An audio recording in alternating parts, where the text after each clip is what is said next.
नमस्कार। हर कहानी कुछ कहती है। आज की कहानी क्या कहती है, तो चलिए सुनते हैं कहानी अपनों का साथ। पार्वती जी जल्दी जल्दी घर का काम निपटा कर बैंक के लिए चल दी। उन्हें आज उम्मीद थी कि पेंशन तो मिल ही जाएगी। वो जैसे ही बैंक के गेट पर पहुंची, सिक्योरिटी गार्ड, माँ जी आज आप फिर आ गई। मैंने आपको कहा था इस महीने पेंशन देर से आएगी, अभी पेंशन नहीं आई है। यह सुनकर पार्वती जी का कलेजा बैठ गया। पार्वती जी, बेटा 2 महीने होने को आए, घर में खाने के लिए एक दाना नहीं है। अगर अब भी पेंशन ना मिली तो मैं जिंदा ना रहूंगी। बेटा एक बार मैनेजर से मिल लेने दो। बूढ़ी पार्वती जी पर तरस खाकर उसने उन्हें अंदर जाने दिया।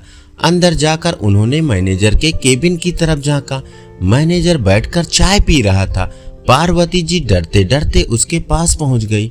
पार्वती जी, साहब मैं बहुत दिनों से चक्कर काट रही हूँ, मेरी पेंशन नहीं आई।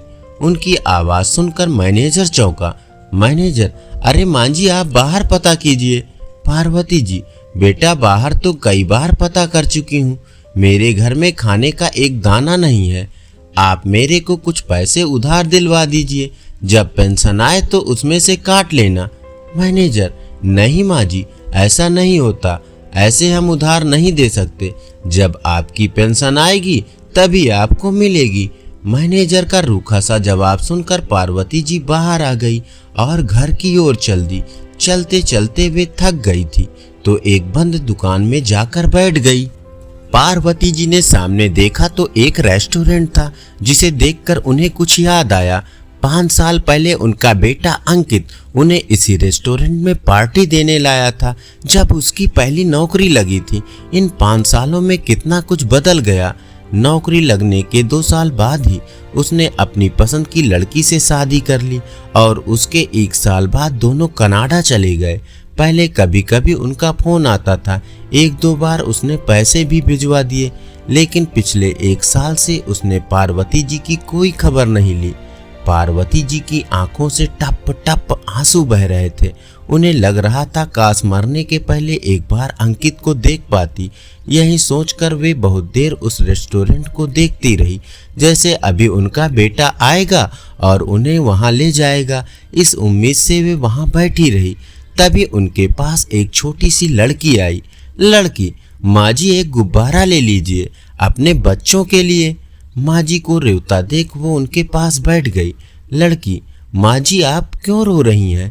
पार्वती जी, कुछ नहीं बेटा, मुझे माफ करना, मेरे घर में कोई बच्चा नहीं है जिसके लिए मैं गुब्बारा ले सकूं। लड़की बोली, नहीं माँ जी, पहले आप बताइए आप क्यों रो रही थी। वह लड़की जिद करके बैठ गई। तब पार्वती जी ने सारी बात उसे बता दी। यह सुनकर वह लड़की बोली, लड़की, माँ जी आप कहीं जाना मत, मैं अभी आई। वह लड़की सिग्नल पर खड़े और बच्चों के पास गई और उनसे कुछ बात करने लगी। कुछ देर में वो लड़की वापस आई, उसके साथ कुछ और बच्चे थे और बोली, लड़की, माँ जी हाथ आगे कीजिए। पार्वती जी ने जैसे ही हाथ आगे किया, उसने उनके हाथ पर कुछ रख दिया और मुट्ठी बंद कर दी। पार्वती जी ने आश्चर्य से देखा। उन्होंने मुट्ठी खोली तो उसमें कुछ नोट और सिक्के थे। लड़की, माँ जी आप चिंता ना करें, आज तो अभी इतनी ही कमाई हुई है, कल से हम सब अपनी आधी कमाई आपको दे दिया करेंगे जब तक आपकी पेंशन नहीं मिल जाती। पार्वती जी, नहीं बेटा, ये मैं कैसे ले सकती हूँ, तुम इतनी मेहनत से पैसे कमाते हो। लड़की, क्या आपकी बेटी होती तो आपको भूखों मरने देती।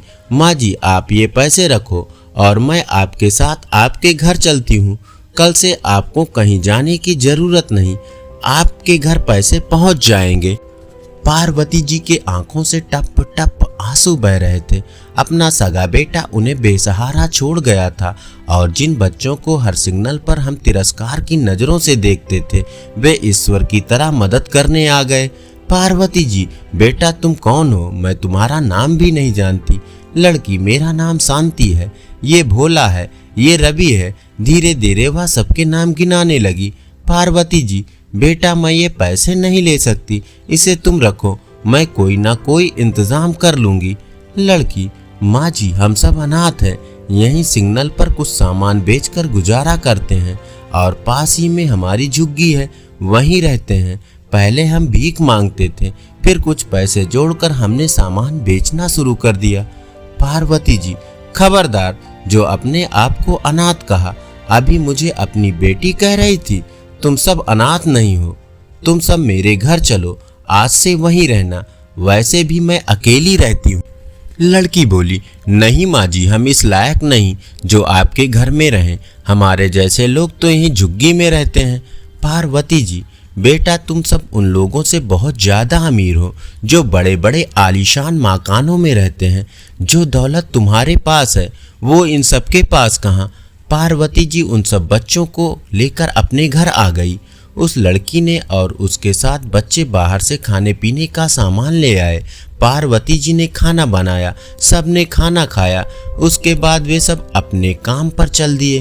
पार्वती जी, मैं रात का खाना बना कर रखूंगी, आज से तुम सब यहीं रहोगे, शाम को टाइम से आ जाना।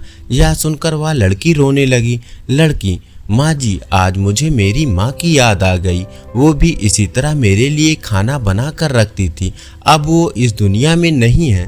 पार्वती जी, बेटा आज से मुझे अपनी माँ समझ, और तेरी ही नहीं, मैं इन सब की माँ हूँ। लड़की, माँ जी, आज से हम खूब मेहनत करेंगे, अब तो हमारे पास माँ है।